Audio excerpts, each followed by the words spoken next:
आपने इंडिया की स्क्रीन पर जो हुनर देखा वो उत्तर प्रदेश के सीतापुर जिले के 12 वर्षीय खिलाड़ी ग्रंथ मोहन सक्सेना का हुनर था।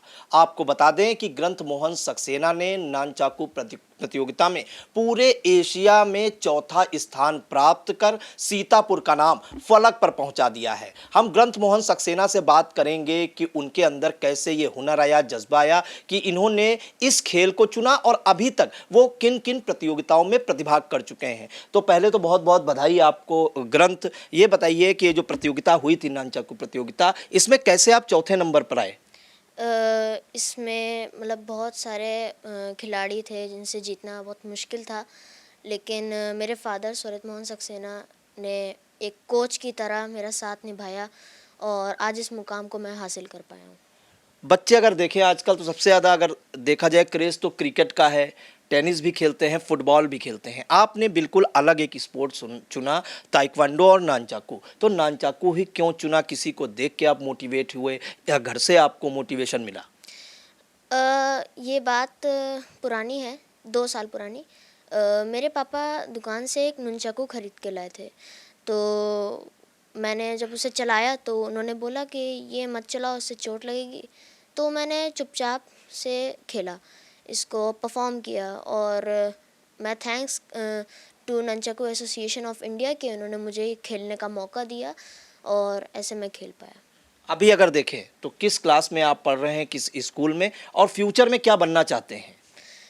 मैं क्लास 7th में पढ़ता हूँ, Saigal city Montessori JR high school, और मैं एक मार्शल आर्टिस्ट बनना चाहता हूँ अपने फ्यूचर में। किसको देख के मोटिवेट हुए कि मार्शल आर्टिस्ट ही बनना है? अन्य क्यों स्पोर्ट्स क्यों नहीं चुना आपने? मार्शल आर्ट अन्य स्पोर्ट से बहुत अलग है। जहाँ 1000 लोग एक स्पोर्ट को चुनते हैं, वहाँ एक मार्शल आर्ट को चुनता है। तो मार्शल आर्ट में ही मुझे बनना है।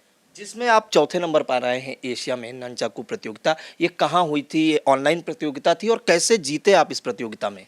ये एक ऑनलाइन प्रतियोगिता थी जो कि नीदरलैंड से हमारे ज्यूरी थी और उन्होंने इसको पूरा देखा था, उन्हीं की वजह से। और ननचाकू एशिया टूर्नामेंट से हम पिताजी से बात करते हैं, इनके कोच भी हैं, अन्य बच्चों को भी तराशते हैं। अगर हम ननचाकू की बात करें तो इंडिया में कम खेला जाता है ये खेल, तो कैसे जो है इसको आप जो है बच्चों को तैयार करते हैं इसके लिए, और इसमें क्या खास होता है, कैसे ये खेल खेला जाता है?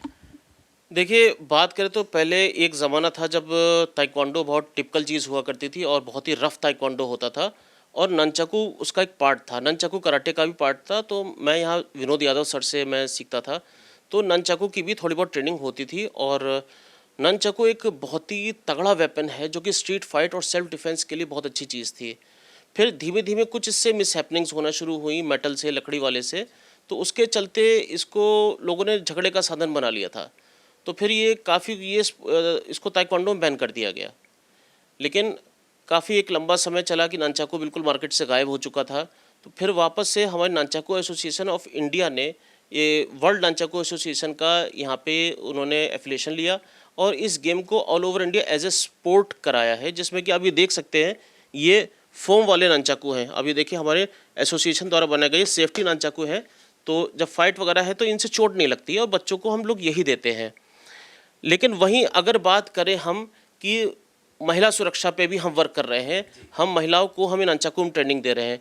इसकी जगह अगर आप लकड़ी का ननचाकू अब ले लेते हैं तो ये बहुत घातक भी है, ये बहुत ज़्यादा घातक है। एक ननचाकू फाइटर कम से कम 10-15 के ऊपर भारी पड़ेगा, 10 के ऊपर तो आराम से भारी पड़ेगा। तो वही चीज़ है। तो बट हमें सुरक्षा व्यवस्था को देखते हुए हमने फोम वाला ननचाकू से ही हम लोग सारा स्पोर्ट कराते हैं। और लेकिन जहाँ सेल्फ डिफेंस की बात होती है तो वहाँ पे लकड़ी वाला ननचाकू कारगर होता है, लेकिन ट्रेनिंग हम लोग फोम वाले से ही देते हैं। लेकिन अगर हम देखें, आपने बताया कि ये बैन भी कर दिया गया था सुरक्षा के लिहाज से, लोग इसका मिसयूज़ कर रहे थे, मिसहैपनिंग भी हो रही थी, लोग हमला भी कर देते थे। अगर ये स्पोर्ट्स में फ्यूचर बनाने की बात करें तो इस स्पोर्ट्स में फ्यूचर है या नहीं है? क्या ओलंपिक में भी इसे जगह है, मिली है? जी बिल्कुल, अभी इंडिया में प्रयास चल रहा है। जो कई जगह की जो डिस्ट्रिक्ट ओलंपिक एसोसिएशन है वहाँ से इसको एफिलिएशन मिल चुका है और वर्ल्ड ननचाकू एसोसिएशन बराबर इसको प्रयास में है, क्योंकि इसमें अगर बात करी जाए तो सारी मार्शल आर्ट की फाइट से ज़्यादा मतलब सेफ इसकी फाइट है, क्योंकि ये फोम का ननचाकू होने की वजह से इस पर चोट नहीं लगती है और पूरा जो होती है पूरी चेहरा पूरा ग्रिल से ढका होता है लोहे की, और चारों तरफ गार्ड लगे होते, तो कहीं पे भी चोट लगने का कोई भी वो ही नहीं है। तो ये अगर इसको एज ए स्पोर्ट लेते हैं तो ये बहुत ज़्यादा सेफ़ है। ये अन्य सारी मार्शल आर्ट से ये बहुत ज़्यादा सेफ़ है।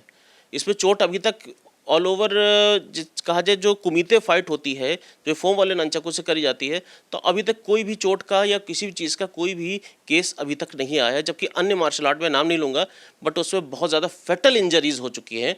तो मैं बता दूं, एज ए स्पोर्ट अगर आप इसको लेते हैं तो ये बहुत सेफ भी है, but as a martial art आप फोम वाला नंचाकू छोड़ करके अगर आप लकड़ी का नंचाकू पकड़ते हैं तो ये बहुत ज़्यादा डेडली भी है। इस फ्यूचर में इस बात मुद्दे की यह है कि इस स्पोर्ट्स में फ्यूचर है क्या, क्योंकि इस इंटरव्यू को देख के अन्य युवा भी प्रेरित होंगे जो देखेंगे, जो इसमें इंटरेस्ट रखते हैं। देखिए, फ्यूचर बिल्कुल है। इसको पहली बात तो सीखने में कम से कम साल 2 साल का समय लगता है, और बिल्कुल है हमारी एसोसिएशन बहुत बड़े लेवल पे वर्क कर रही है। जो हमारे जो नंचाकू एसोसिएशन ऑफ इंडिया के जो आपके प्रेसिडेंट साहब हैं, तो उन्होंने ये तक कहा है कि अगर कोई बच्चा यहाँ से इंटरनेशनल में जाता है फेडरेशन की तरफ से, तो उसका पूरा खर्चा हमारी फेडरेशन करेगी। बच्चे की जेब से 1 रुपया खर्चा नहीं होना है, और इसकी इंटरनेशनल लेवल पे बहुत मान्यता है, और बहुत जल्दी इंडिया में भी इसकी मान्यता होगी, और बहुत जल्दी इसको भी एक जहाँ गवर्नमेंट रिकॉग्नाइजेशन मिलते ही इसमें स्पोर्ट्स कोटे की भी और सारी चीज़ों की फैसिलिटी अन्य स्पोर्ट्स की तरह होगी। अभी यहाँ पर कोई प्रतियोगिताएं हो रही हैं कि नहीं, इनकी ननचक्स की या जो मार्शल आर्ट की आपने बताई, तो इंडिया में अभी इस तरह की प्रतियोगिता हो रही हैं कि नहीं हो रही हैं? जी, इंडिया में बिल्कुल हो रही है। अभी नेशनल हुआ था ननचाकू का, और स्टेट लेवल भी होता रहता है, बराबर प्रतियोगिताएं होती रहती हैं, जिसमें अभी इंटरनेशनल ज़्यादा हो रही है। और इंटरनेशनल में भी हमारे यहाँ पे इंडिया से बच्चे पार्टिसिपेट करते हैं और एक ना एक अपना स्थान बना के लाते हैं। अगर हम सीतापुर की बात करें तो ये जो आप लोग सिखाते हैं, ये कहाँ पे सिखाते हैं? अन्य जो खिलाड़ी हैं इसे सीखना चाहें तो कहाँ सीख सकते हैं? देखिए, अभी तक हम तिकोनिया पार्क में सिखा रहे थे, बट कुछ कारणवश वहाँ पे अभी बंद कर दिया है, और बहुत जल्दी इसकी जगह और प्रॉपर इसकी प्लेस वगैरह बना करके हम प्रॉपर ट्रेनिंग देंगे। और यही नहीं, साथ साथ अन्य मार्शल आर्ट्स भी सिखाएंगे, और पूरा सेल्फ डिफेंस का सिस्टम हम पूरा सिखाएंगे। जी बिल्कुल। तो ग्रंथ मोहन सक्सेना जिन्होंने एशिया में 4था नंबर प्राप्त किया है, और ये सर्टिफिकेट भी आया है उनके पास, ये आप देख सकते हैं कि पूरे एशिया में इन्होंने ननचाकू जो प्रतियोगिता है उसमें 4था नंबर पाया है, और नीदरलैंड की उसमें ज्यूरी थी, उन्होंने ये परिणाम घोषित किए। ऑनलाइन ये प्रतियोगिता हुई थी, और इससे पहले इन्होंने पूरे विश्व में 54वां स्थान हासिल कर जो है सीतापुर का नाम पूरे विश्व में विख्यात किया था। इसके अलावा आपको बता दें कि इनके जो पिता हैं स्वरित मोहन सक्सेना, ये ट्रेनिंग देते हैं मार्शल आर्ट की, ननचक्स की, और ये भी बताया है कि भविष्य में इस खेल के लिए काफ़ी ज़्यादा फ्यूचर है। एक चीज़ और मैं कहना चाहूँगा कि बहुत जल्दी हम महिला सुरक्षा, जैसा कि देखा जा सकता है कि बच्चों और महिलाओं को लेकर अपराध बढ़ रहे हैं, तो मैं बहुत जल्दी ही मैं कहूँगा महिलाओं से कि जब भी हमारी ट्रेनिंग हो तो आप आइए। शॉर्ट टर्म ट्रेनिंग में भी हमको 1 हफ्ते 10 दिन के इतना ट्रेन कर सकते हैं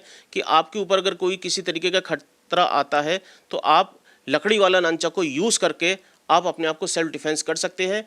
मैं चाहूँगा कि महिला पुलिस को भी अगर जब भी ज़रूरत पड़े तो आए, हमसे ट्रेनिंग ले। हम थानों में जा करके जगह जगह जा करके उनको शॉर्ट टर्म ट्रेनिंग देने का काम करेंगे, ये हमारा वादा है। जी बिल्कुल। तो स्वरित मोहन सक्सेना, उनका कहना है कि सेल्फ डिफेंस के लिए ये जो काफ़ी कारगर है, और वो ट्रेनिंग देने के लिए भी तैयार हैं। सीतापुर की जो युवतियां हैं, महिलाएं हैं, वो इससे अपना सेल्फ डिफेंस या आत्मरक्षात के लिए ये खेल सीख सकती हैं। साथ ही उन्होंने महिला पुलिसकर्मियों से भी ये अपील की है कि वो हर तरह से उन्हें सिखाने के लिए तैयार हैं। सीतापुर से कैमरा पर्सन अनुराग पांडे के साथ प्रियांशु मिश्रा।